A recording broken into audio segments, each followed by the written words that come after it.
Good evening mga ka-guys, good evening mga kasari. Sunday evening po mga ka-guys. Pambihirang pagkakataon na open si Kuya AJ ng Sunday. Kasi Sunday na gabi, kasi always kami nag-close pag Sunday afternoon hanggang sa gabi. Hindi na kami, bihira na kami nag-open pag uwi galing sa grocery. So today, ang update ko kanina umaga is wala kaming gulay. And today tonight meron na kaming gulay dahil may nag-volunteer. Shout out sa aming kasamahan sa tubigan, si Andy. Dahil siya po ang nag-volunteer mamili ng kahit konting gulay, meron kaming pangbenta. So meron na tayo dito pakunti-kunti, pero okay na, at least may maibenta kami. Start sa sibuyas dahon and sibuyas pula, ahos, kunting luya, yung ating pipino is isa na lang naiwan. Meron tayong kalamansi, upos, beans, atsal, kamatis, kunti na lang din, tapos kunting sayote, meron tayong ampalaya, talong, radish at saka repolyo. So thank you, ulitin ko, shout out kay Indy dahil siya po yung nag-volunteer para magkaroon kami ng gulay. Dahil hindi po kaya ni Kuya AJ mamili ng gulay, mabigat siya at saka malayo yung biyahe i-travel para makapunta sa bilihan ng gulay. Ayan po. So thank you ulit. And yung ating update pa rin sa ating tindahan dahil marami pa tayong tuyo. Dahil yung tuyo is namili ako ng medyo dadalawang balot niyan. Yung bago namin i-repack is nakabalot yan siya. So dinamihan ko na para hindi tayo ma-short. Kasi naka-prepare na or nakaplan na yung pagpasok ko sa hospital, so dapat namili na ako. So namili na talaga ako ng marami-rami. Itong gulay lang dahil hindi po siya kayang i-stock ng tag-2 linggo ng matagalan, so naubos agad. And yung time na bago ako pumuntang hospital is hindi rin ako nakapamili. So na zero talaga siya. So ilang araw na wala kaming gulay and ngayon meron na. So salamat ulit kay Indy. So pagdating dito sa ibang mga paninda natin, meron pa naman. Na-miss ko lang mag-vlog dito sa labas. Although mahina pa si Kuya AJ, pero dahan-dahan lang din yung ginagawa kong pag-vlog. Hindi naman ako nagbuhat ng mga mabibigat. Tumutulong lang konti, taga-sukli, taga-receive ng pera and taga-sukli. Yun lang ang function ni Kuya AJ as of now dahil bawal tayong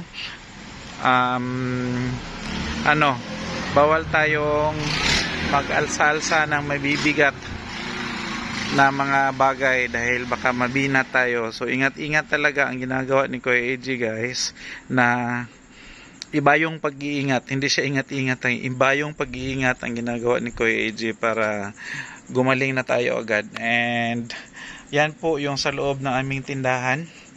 Yung mga picture na pinapakita ni Kuya AJ, yan po siya yung nasa loob. Kung ano yung nakikita ninyo sa picture, yan din yung makikita ninyo sa vlog. Ayan po. And andoon yung ating si Mami pagod na yan. Andoon yung ating Fuji Dinso na chiller. At saka ito yung sa may lagayan or sa may bungad na ating tindahan. Dito po ang mga customers natin napupunta pag may babayaran yung mga nabili nila. So dito namin tinatanggap yung pera at kung minsan doon, kung maramihan yung customers, doon ang iba saka dito. So yun po yung bagong arrangement namin sa loob. Pag dito ka galing, so makita mo talaga diretso doon sa likurang shelves, yung may mga noodles, yung may mga alcohol dyan. Ang sa taas na noodles, nakalagay na yan siya sa glass para maiwasan ang ating mga kaibigan.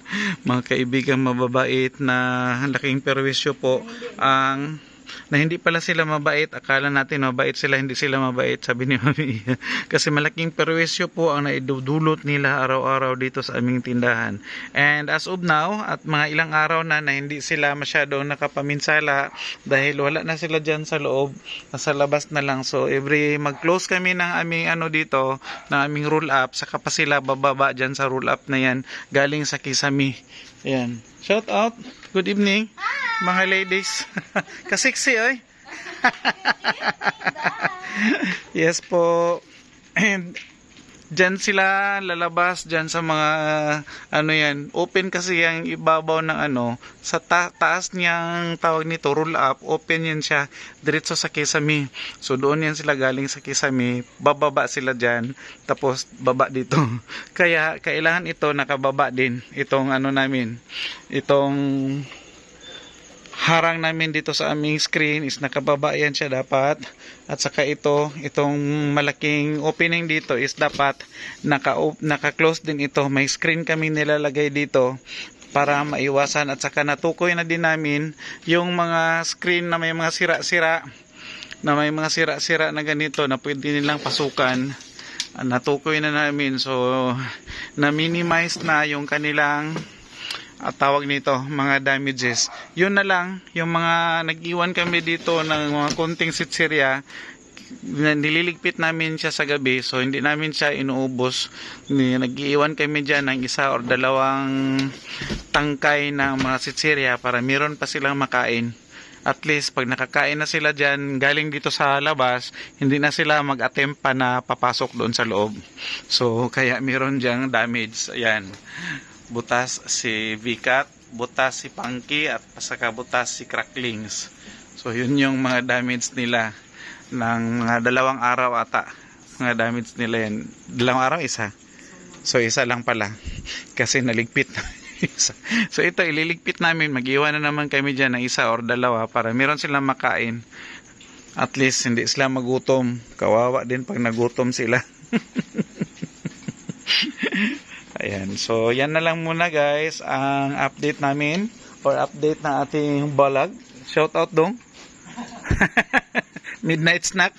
Ayan, so meron tayong tawag nito guys, update sa gabi. Tinatawag na update sa gabi bago kami mag-close. Si Mami Iya pawisan na yan kasi start na siya magligpit-ligpit para mag-close kasi ang oras is 10 o'clock na po ng gabi and oras na para mag-close kami. Lalabas yan si Mami Iya mamaya para maglagay dito ng screen. Ako sana tagalagay niyan, pero as of this moment and as of this time, pansamantala si Mami muna ang magligpit at mag-ayos at magligpit yung mga ngangat-ngatin nila. At saka ito mamaya i-close ito. Mamaya pag nakalagay na ng screen diyan sa ating opening para hindi talaga sila makapasok.